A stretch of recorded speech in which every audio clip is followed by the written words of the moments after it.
Hello everyone, my name is Tamlyn Hardy. I'm the Education Manager from SANCCOB, which is the Southern African Foundation for the Conservation of Coastal Birds. And this over here on my lap is little Stubby.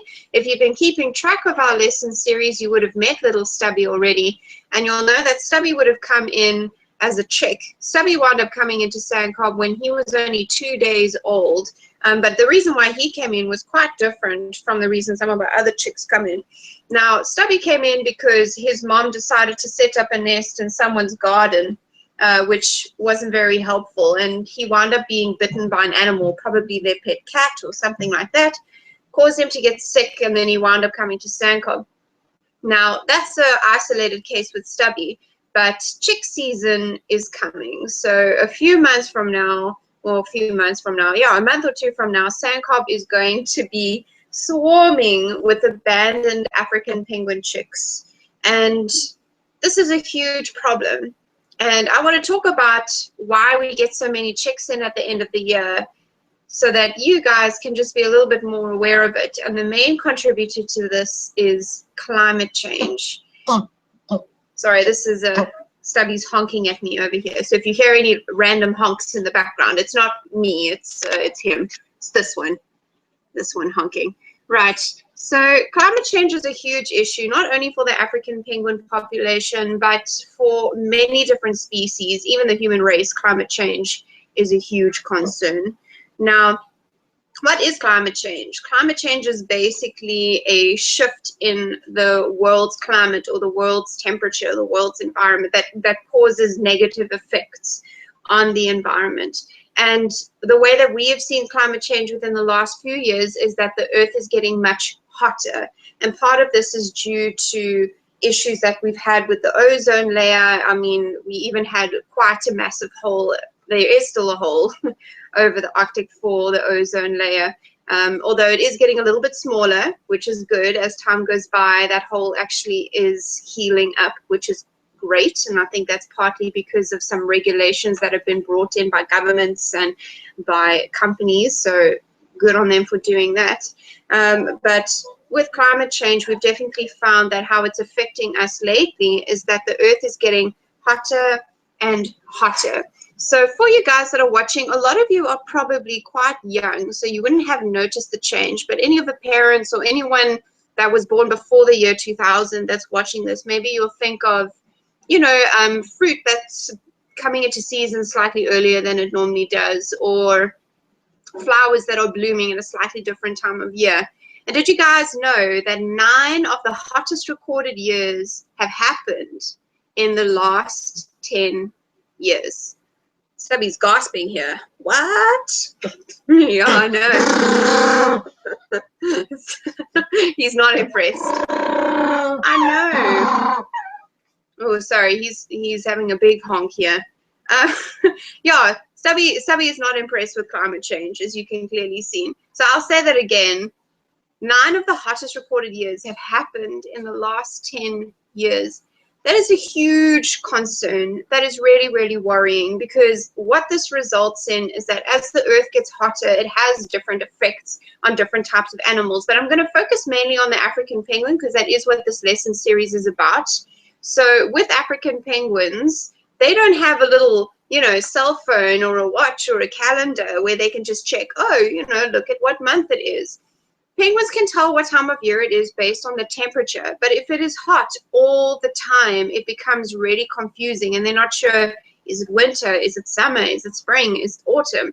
And then when this happens, it causes the birds to molt at the incorrect time.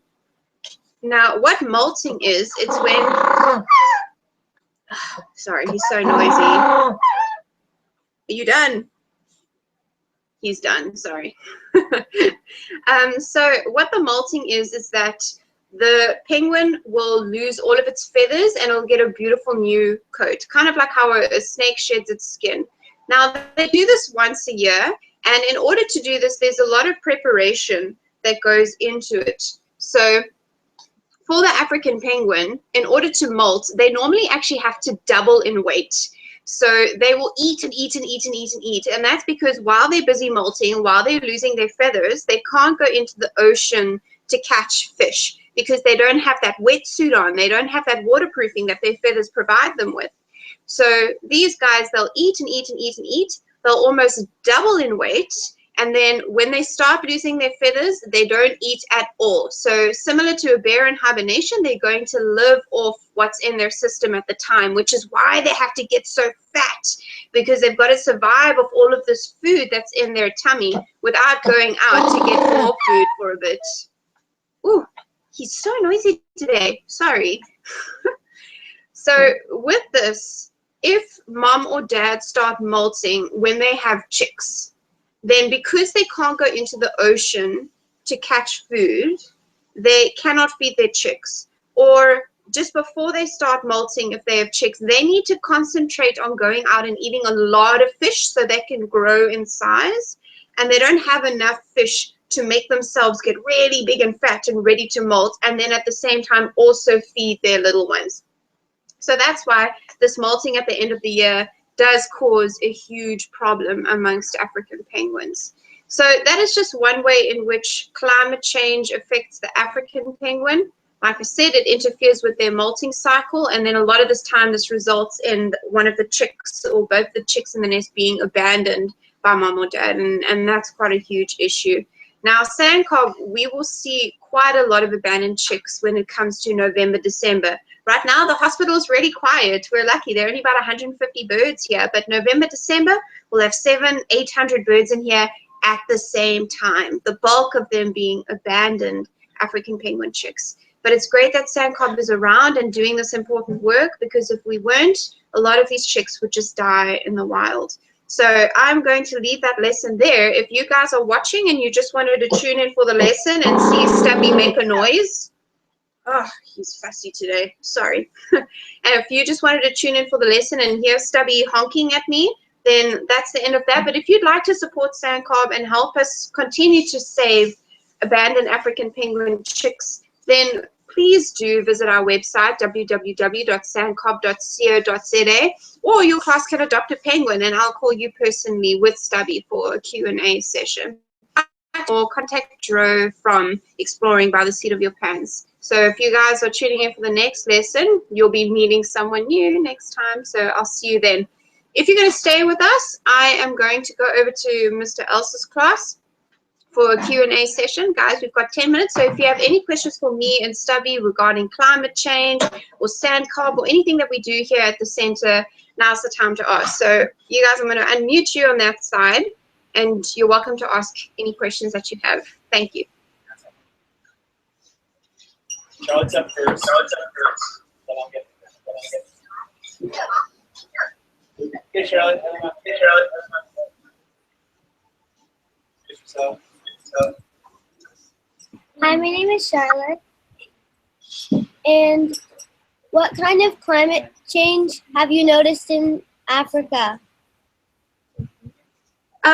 Well, for me, I've definitely noticed that it's a lot hotter. Like in Cape Town, it's not, so where I live in the world, I live in South Africa, which is right at the bottom of the African continent. So our winters aren't extremely cold. Our winters are, you know, like we don't have snow and all of these things like maybe you guys would have in your part of the world. But I've definitely noticed that our winters don't last as long, and it does seem like fruits and flowers are coming into season at slightly different times of the year. So definitely just in general that it's a bit hotter. Good question. Thank you. Thank you.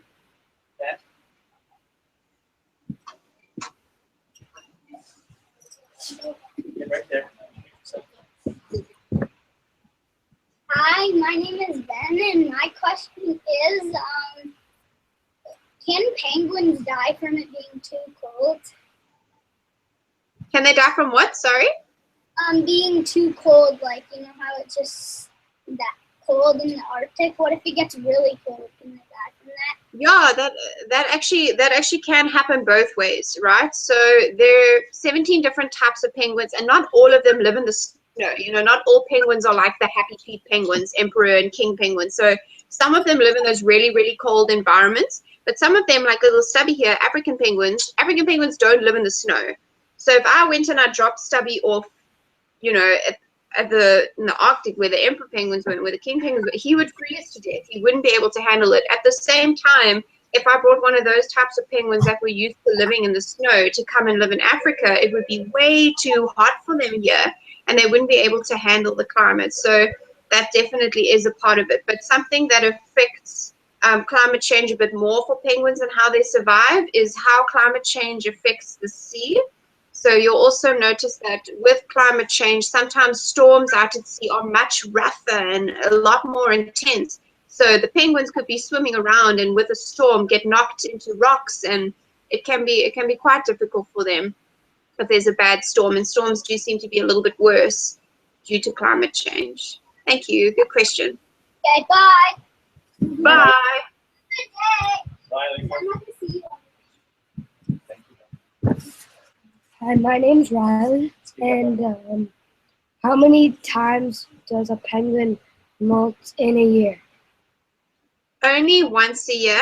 So when they hatch their chicks and they're covered with fluff, then when they get to 3 months, about 4 months old, they'll lose their fluff, and we'll call them blues. So like little Stubby here, he's a blue because he's got this bluish shine to him. Then, oh, bless you. Then when Stubby gets to 1 year old, he's going to molt, and he'll go like a dirtyish brownish color. And then when he's 2 years old, he'll molt again, and he'll get his tuxedo, like African penguins that we're used to seeing. Oh, he doesn't like that toy, sorry. And then from then, once a year, every year, they molt. And it's just when they molt, their tuxedo looks nice and new, but they still have that same tuxedo look. Good question. Thank you.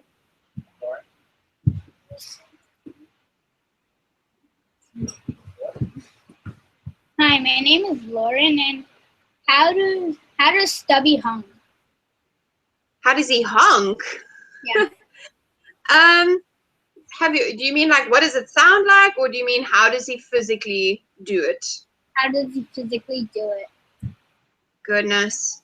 I wish I had the vet here because she'd be able to answer that question much better than me. But I'm assuming that it would be similar to how we are able to make noise using our, oh, jeepers, I'm sneezing. Using our, ooh.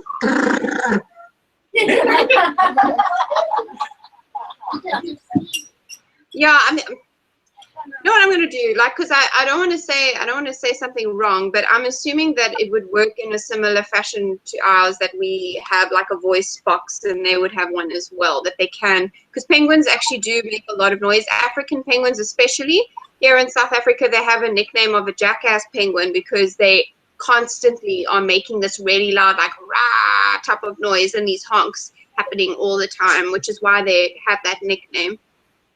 Thank you. Good question. Sorry I wasn't able to answer it a little bit better. Hey, Marcel. Here? Hi, my name is Marcel, and my question is, how do I swallow fish and I don't have any teeth? Okay, so penguins don't have taste buds, so the smell of the fish and all that doesn't really bother them. But if you, ooh, sorry, Stubbs. If we just take a peek inside of his mouth, you'll see that Stubby doesn't have teeth. Yeah. He's got like these funny little blades on his tongue, and it just helps him swallow the fish whole. So with penguins, the tasting is not really, because like I said, they don't have taste buds, but it's not super, you know, the smell of the fish and the taste of the fish, it doesn't really bother them. They don't really care about it at all. So they just swallow it whole, and they'll sit and jiggle a little bit to move the fish along, and that's all they do. Penguins don't nearly enjoy eating and the taste and experience of having food as much as people do. It doesn't bother them. And water, how does I drink water and it's freezing cold? Oh, so with the water, if it's freezing cold, that's not going to bother the penguins because they will have waterproofing, right? So on the top here, Stubby has beautiful, soft, ooh, it's noising at me. So on the top here, Stubby's got beautiful, beautiful, soft feathers. And then underneath, ooh, he's shaking his head like that because he's enjoying the scratches. Don't worry, I'm not hurting him or anything. He's got these beautiful, soft feathers, but then underneath that there's like more of a waterproofing as you get closer to his body. So when he swims, it's almost like he's got a little wetsuit on. So the cold water doesn't bother him because he'll have feathers that are ready for it. And that's why it's so important that they molt every year so that they get that new wetsuit so they can survive in the cold ocean. Good question. Thank you. So guys, I'm going to take one more question and then we're going to have to end our session there. Hi, my name is Jordan, and how much does the temperature change a year? Goodness. That's a very specific question. Off the top of my head, I can't tell you an exact amount.